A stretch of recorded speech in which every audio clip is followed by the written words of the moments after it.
There's a quiet kind of grief that doesn't get talked about very often. It's not dramatic. No one's died. Nothing collapsed overnight. It's just the slow realization that life isn't unfolding the way you imagined it would. You work hard. You try to be responsible. You follow the advice you were given. You do all the right things.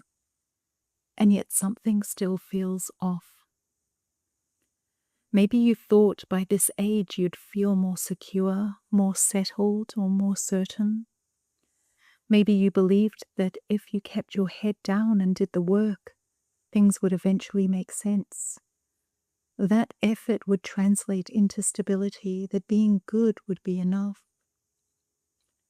And then one day you look around and realize it's just not that simple.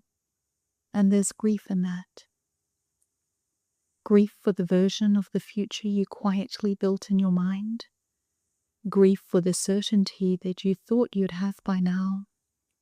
Grief for the belief that hard work guarantees safety.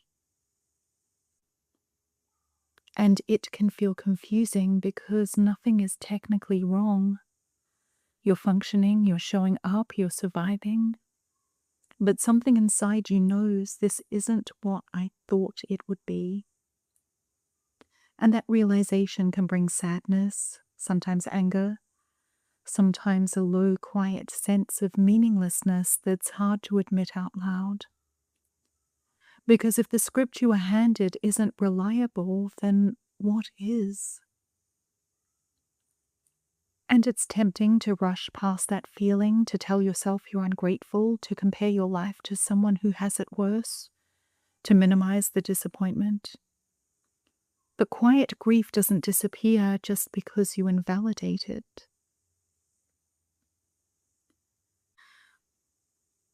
There's something disorientating about realizing that the rules you thought you were playing by might not guarantee the outcome you expected.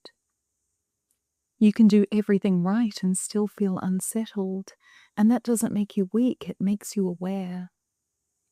Maybe part of growing up in a way no one prepares you for is grieving the certainty you thought adulthood would bring.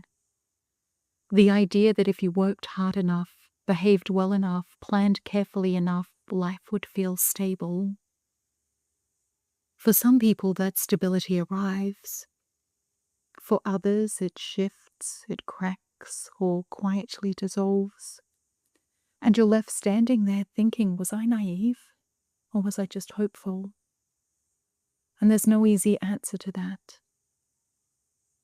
But maybe this stage isn't about rebuilding the old illusion. Maybe it's about tolerating the discomfort of not having one. About standing in the space between what you thought life would be and what it actually is. And that space can feel empty or unfair or meaningless. But it's also honest. And honesty, even when it stings, is steadier than fantasy.